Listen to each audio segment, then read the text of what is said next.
एक बार की बात है, उदयपुर नामक गांव में 3 बहनें नैना, सुनैना और जूही अपनी विधवा माँ अर्चना के साथ रहा करती थी। कुछ समय पहले ही अर्चना के पति की एक सड़क हादसे में मृत्यु हो जाती है। अर्चना के लिए अपनी 3 बेटियों का पालन पोषण करना बहुत ज्यादा मुश्किल हो रहा था, इसलिए वह ज्यादा से ज्यादा काम करती ताकि वह अपनी 3 बेटियों को एक साधारण जीवन दे सके। नैना, सुनैना, उन्हें घर के हालातों से कोई मतलब नहीं था। उन्हें पार्टी करना, दोस्तों के साथ घूमना, यही उनका शौक था। इसके लिए चाहे उन्हें अपनी माँ से झूठ भी क्यों न बोलना पड़ जाए। और वहीं दूसरी तरफ जूही, वह बहुत ही सीधी सादी लड़की थी। वह अपनी माँ के साथ कामों में हाथ बटाती, उनका ज्यादा खर्चा भी नहीं कराती थी। ऐसे ही एक दिन सुनैना अपनी माँ से कहती है, मम्मी मम्मी जल्दी से आप मुझे 1000 रुपए दे दीजिए, नैना और मुझे एक प्रोजेक्ट पर काम करना है। नैना और सुनैना, यह क्या, कभी प्रोजेक्ट के लिए कभी किसी के लिए, रोजाना तुम माँ से पैसे मांगती रहती हो। मैं भी तो तुम्हारे ही स्कूल में पढ़ती हूँ, लेकिन मुझे तो इतने पैसों की कभी जरूरत नहीं पड़ती। मेरे तो इतने ज्यादा प्रोजेक्ट नहीं बनते। तो हमें मम्मी के सामने झूठा बना रही है। तुझे क्या लगता है कि हम झूठ बोलकर मम्मी से पैसे लेकर जा रहे हैं? अगर मम्मी तुझसे ज्यादा प्यार करती है तो इसका मतलब ये नहीं कि तू मम्मी से हमारे बारे में झूठ बोलेगी। नैना, सुनैना, यह गलत बात है। अपनी बड़ी बहन से भला कोई इस तरह से बात करता है जैसे तुम करती हो? बेचारी सीधी सादी है, इसका यह तो मतलब नहीं तुम्हारा जब दिल चाहेगा इसकी इंसल्ट करोगी। तुम्हें ऐसा नहीं करना चाहिए। चलो इससे माफी मांगो, और आज मैं तुम्हें पैसे नहीं दे सकती। आज पगार मिलेगी, कल पैसे ले लेना। मम्मी मम्मी, हमसे झूठ बोलने की जरूरत नहीं है। हमें अच्छी तरह से पता है कि हमारी ये सगी बहन नहीं है, आपको सड़क के किनारे मिली थी। हम दोनों की सगी बेटियां हैं और हम इससे प्यार व्यार नहीं करते। माफी मांगना तो बहुत दूर की बात है। अगर आपको इसे अपनी बेटी माननी है तो मानिए। ऐसा कहकर नैना और सुनैना बहुत गुस्से में बाहर चली जाती हैं। अपनी दोनों छोटी बहनों से यह बात सुनकर जूही को बहुत दुख होता है। वह बहुत रोती है। अर्चना भी काम करने चली जाती है और वहां जाकर पूरे घर का काम करती है। काम करते समय उससे एक कांच का गिलास नीचे गिरकर टूट जाता है। तभी घर की मालकिन आती है और वह अर्चना को बहुत सुनाती है, यह क्या गरीब नौकरानी, तूने इतना महंगा गिलास तोड़ दिया। तुझे पता भी है कितना महंगा था ये है। आजकल मैं देख रही हूँ तू ठीक तरह से काम नहीं कर रही, सफाई भी ठीक तरह से नहीं करती, कपड़े भी ठीक तरह से नहीं धोती। इसलिए आज से तेरी छुट्टी। मेरे घर पर काम करने आने की कोई जरूरत नहीं है। चल यहाँ से जा। गरीब, मेरा इतना बड़ा नुकसान कर दिया। मालकिन जी, गलती हो गई, माफ कर दीजिए। आज के बाद नहीं होगी। मुझे काम से मत निकालिए। अब तू सीधे शराफत से यहाँ से जाती है या नहीं, या फिर तुझे धक्के मार के निकालूं? तुम जैसे गरीब नौकरों को सिंपल लैंग्वेज समझ में नहीं आती। लातों के भूत बातों से नहीं मानते। मालकिन जी, आज तो मेरी पगार मिलनी थी। मैंने पूरे महीने आपके घर काम किया है, उसके तो पैसे दे दीजिए। इतना महंगा गिलास जो तोड़ा है उसके पैसे कौन देगा? तेरी पगार के ही पैसे कम पड़ जाएंगे। वह तो मेरी शराफत समझ कि मैं और पैसे नहीं मांग रही। चुपचाप खाली हाथ जा, कोई पैसे वैसे नहीं मिलेंगे। मालकिन की यह बातें सुनकर अर्चना के पैरों तले जमीन खिसक जाती है कि अगर पगार नहीं मिलेगी तो पूरे महीने का राशन कहां से आएगा? वह अपनी 3 बेटियों को क्या खिलाएगी? उनके स्कूल की फीस कैसे जमा करेगी? यह सोच सोचकर अर्चना बहुत रोती है। अरे नहीं, ऐसा कैसे हो सकता है? घर में राशन भी नहीं है। नैना और सुनैना को प्रोजेक्ट के लिए 1000 रुपए चाहिए और मैं तो उन्हें खाना भी नहीं खिला सकती। मैं अपने बच्चों के सामने क्या मुंह लेकर जाऊंगी कि मेरे पास 1 भी रुपया नहीं है। मैं तुम्हारा पालन पोषण नहीं कर सकती। मैं क्या करूं? मुझे तो कुछ भी समझ में नहीं आ रहा। पता नहीं अब मुझे कब काम मिलेगा। मालकिन ने मेरे साथ अच्छा नहीं किया। पता नहीं यह बड़े लोग गरीबों को क्या समझते हैं। कीड़ा मकोड़ा जब जी में आता है तब मसल देते हैं। इस तरह से अर्चना बहुत रो रही थी कि तभी सामने से एक ट्रक आता है और अर्चना को टक्कर मारकर चला जाता है। आसपास के लोग अर्चना को हॉस्पिटल पहुंचा देते हैं। एक्सीडेंट में अर्चना की टांगे टूट जाती है और उसके इलाज में बहुत पैसे खर्च हो जाते हैं, जिस वजह से उन्हें अपना घर गिरवी रखना पड़ता है। नैना, सुनैना और जूही की पढ़ाई भी छूट जाती है। नैना और सुनैना अपनी माँ से बहुत गुस्से में बातें करती हैं। मम्मी, पहले तो आपकी नौकरी चलेगी, उसके बाद आपसे देखकर नहीं चला जा रहा था। अगर आज आपका एक्सीडेंट नहीं होता तो हम इन हालातों में नहीं होते। आपकी वजह से हमारी पढ़ाई छूट गई, दोस्तों के साथ घूमना फिरना छूट गया, और खाना तो 2 दिन में 4 दिन में बस एक ही बार मिलता है, वो भी एक सूखी रोटी। हमारी किस्मत कैसी है, हमारी उम्र की लड़कियां इतना एंजॉय कर रही हैं और हमें खाना भी नहीं मिल रहा, दाने दाने के लिए तरस रहे हैं। नैना और सुनैना, इस समय तुम्हें इस तरह की बातें करने की पड़ी है। तुम्हें इस तरह से माँ से बात नहीं करनी चाहिए। माँ ने हमारे लिए कितना कुछ किया है, ना रात देखी और ना दिन, हमें पढ़ाया, खिलाया, पहनाया। आज जरा बुरा वक्त क्या आ गया, तुम माँ को इतना सुना रही हो। मैं सब्जियां बेचने तो जाती हूँ, जितना होता है उतना कर रही हूँ, लेकिन मेरे अकेले करने से कितना हो जाएगा। हम तीनों को एक साथ काम करना होगा, तभी घर के खर्चे पूरे हो सकते हैं। अरे घर में कोई है? मैंने 4 दिन से कुछ नहीं खाया, बहुत भूख लगी है। क्या है बुढ़िया, तुझे हमारे घर में कुछ दिखाई दे रहा है जो हम तुझे खाने के लिए दे देंगे? हमें खुद 2 दिन में 3 दिन में एक बार खाने के लिए मिलता है। चल चल जा यहाँ से, किसी और से मांग। अम्मा जी, यह छोटी है, नादान है, इसकी बातों का बुरा मत मानना। यह लीजिए मेरे हिस्से की एक रोटी, इसे खा लीजिए। अगर इससे आपका पेट भर जाता है तो। वह बूढ़ी औरत जूही के हिस्से की रोटी लेकर वहाँ से चली जाती है। अगले दिन तीनों बहनें काम ढूंढने के लिए निकल जाती हैं। तभी नैना सुनैना से कहती है, सुनैना, ये है हमारी सौतेली बहन जूही की बच्ची, खुद को क्या समझती है, हमें अपने साथ काम करने लेकर जा रही है, हमसे वहाँ ले जाकर काम कराएगी। यार, जब हमारे दोस्तों को पता चलेगा कि हम काम कर रहे हैं तो हमारी कितनी ज्यादा इंसल्ट होगी।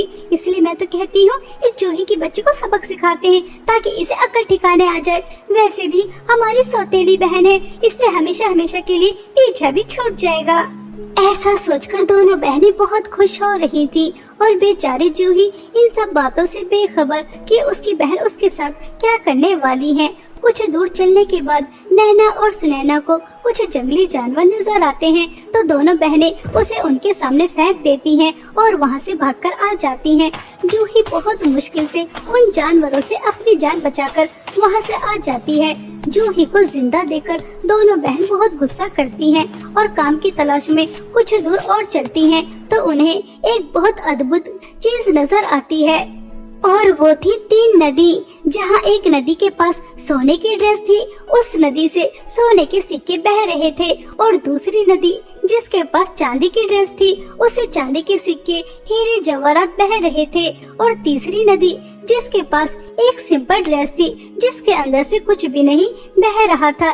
तभी वहाँ पर एक बहुत सुंदर परी आती है और वह तीनों बहनों से कहती है, तुम्हारा इस दुनिया में बहुत बहुत स्वागत है। यह मेरी जादू ड्रेस की 3 नदियाँ हैं और तुम यहाँ से इतनी आसानी से नहीं जा सकती। क्या तुमने बाहर बोर्ड लिखा पढ़ा नहीं था कि यह परियों की दुनिया है और यहाँ पर इंसान आता अपनी मर्जी से है और जाता हमारी मर्जी से है। तुम्हारे सामने मेरी ड्रेस की जादुई 3 नदियाँ हैं। सोने की नदी की ड्रेस पहनकर तुम्हें बहुत सारे सोने के सिक्के मिलेंगे और चांदी की ड्रेस पहनकर तुम्हें बहुत सारे चांदी के सिक्के, हीरे जवाहरात मिलेंगे, और तीसरी नदी की सिंपल ड्रेस पहनकर तुम अपनी माँ के पास वापस जा सकती हो। अब तुम्हारे हाथ में है कि तुम अपनी माँ के पास वापस जाना चाहती हो या फिर धन दौलत हासिल करके यहाँ पर अपना जीवन व्यतीत करना चाहती हो। मुझे नहीं जाना अपनी बीमार माँ के पास, और वैसे भी वहाँ जाकर गरीबी में मैं क्या करूँगी। मैं तो सोने की ड्रेस पहनकर बहुत सारी धन दौलत लेकर अपनी ऐश की जिंदगी बिताऊंगी। हाँ हाँ, सारी जिंदगी तो पाई पाई के लिए तरसते आ रहे हैं, और अब अपनी माँ की वजह से इतनी सारी धन दौलत छोड़ दे। मैं भी नहीं जाऊंगी, मैं भी चांदी की ड्रेस पहनकर हंसी खुशी अपना जीवन बिताऊंगी। परी जी, मुझे आपकी नदी की सिंपल ड्रेस चाहिए ताकि उसे पहनकर मैं अपनी बीमार माँ के पास जा सकूं। मुझे आपकी धन दौलत का लालच नहीं है। मेरी माँ ही मेरी सबसे बड़ी धन दौलत है। मेरी माँ के बिना इस संसार की सारी धन दौलत भी मेरे लिए कुछ भी नहीं, और अगर मेरे साथ मेरी माँ है तो इस संसार की सारी धन दौलत मेरे पास है।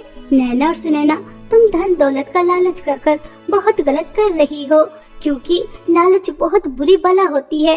ये तुम्हें कहीं कभी नहीं रहने देती, इसलिए अभी भी समय है, माँ के पास चलो। चल चल, हमें ज्यादा लेक्चर देने की जरूरत नहीं है। हमें पता है हमारे लिए क्या ठीक है क्या नहीं। हमें नहीं जाना उस गरीबी में। तुझे जाना है तो तू जा।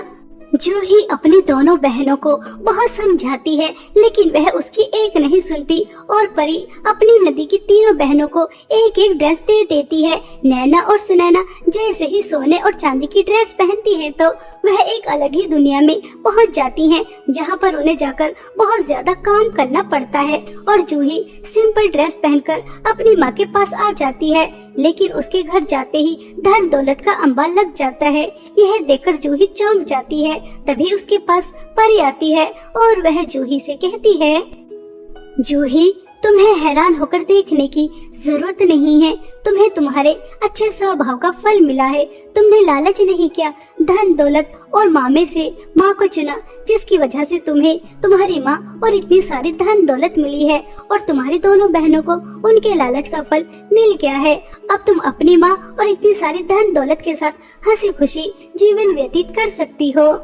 यह सुनकर जूही खुश हो जाती है और वह इतने सारे पैसों से अपने लिए एक घर लेती है और अपनी माँ का इलाज बहुत अच्छे हॉस्पिटल में कराती है और दोनों माँ बेटी हंसी खुशी रहती हैं। और वहीं दूसरी तरफ नैना और सुनैना के हाथ कुछ भी नहीं लगता, ना ही धन दौलत और ना ही माँ, और वह नौकरानी से भी बदतर अपनी जिंदगी व्यतीत करती हैं। इसलिए हमें कभी भी किसी भी चीज का लालच नहीं करना चाहिए। बहुत समय पहले कनिका और राधा नाम की दो बहनें अपनी सौतेली माँ सावित्री के साथ रहती थीं। सावित्री की अपनी भी एक बेटी थी जिसका नाम खुशी था। खुशी और सावित्री राधा और कनिका के साथ बहुत बुरा व्यवहार करती थीं और उनसे घर का सारा काम करवाती थीं। अरे ओ राधा की बच्ची, कहाँ मर गई? जी माँ, बोलिए, क्या हुआ? सुन, मेरी बेटी का आइसक्रीम खाने का मन है। ये ले पैसे और आइसक्रीम लेकर आ। और हाँ, चॉकलेट फ्लेवर ही लाना। माँ, आइसक्रीम खाने का मन तो मेरा भी है। आप थोड़े से पैसे और दे दो ना। राधा के इतना कहते ही सावित्री राधा को बहुत तेज थप्पड़ मारती है और धक्का मारकर नीचे गिरा देती है। जब देखो मेरी बेटी की चीजों पर नजर लगाती रहती है। खड़ी हो और मेरी बेटी के लिए आइसक्रीम लेकर आ। रोते रोते राधा वहाँ से चली जाती है। रास्ते में राधा मन ही मन कहती है, पिताजी ने अपनी खुशी के लिए दूसरी शादी कर ली। खुद तो वो मजे से शहर में है, लेकिन यहाँ पर मेरी और दीदी की जिंदगी सौतेली माँ ने नर्क बना रखी है। राधा सुनसान सड़क पर अकेली चल रही थी। तभी पीछे से एक चोर आता है और उसके पैसे छीनकर भाग जाता है। अरे चोर, पकड़ो चोर को, मेरे पैसे लेकर भाग रहा है, कोई पकड़ो उसे। लेकिन तब तक बहुत देर हो चुकी थी। चोर बहुत दूर भाग चुका था। हे भगवान, अब मैं क्या करूं? अब मैं आइसक्रीम कैसे खरीदूंगी? और अगर मैंने आइसक्रीम नहीं खरीदी तो माँ मुझे बहुत मारेगी और मेरी बातों का विश्वास भी नहीं करेंगी। लेकिन राधा हिम्मत करके आइसक्रीम की दुकान पर जाती है और आइसक्रीम वाले से कहती है, अंकल जी, एक चॉकलेट वाली आइसक्रीम दे दो।